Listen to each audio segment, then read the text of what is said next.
गोबां जायगानि महर मिथिंगाया गोसो गोजोन होनो हायाखिसै।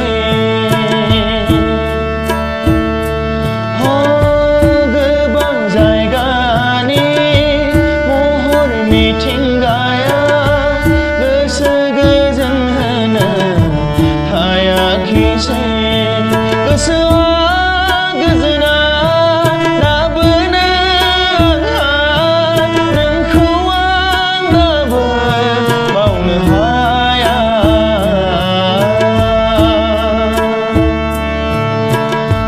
मोनैनि दुखुआ जेसेबांसिन मोननानैबो गोमा जाफिननायनि दुखुआ रासिन।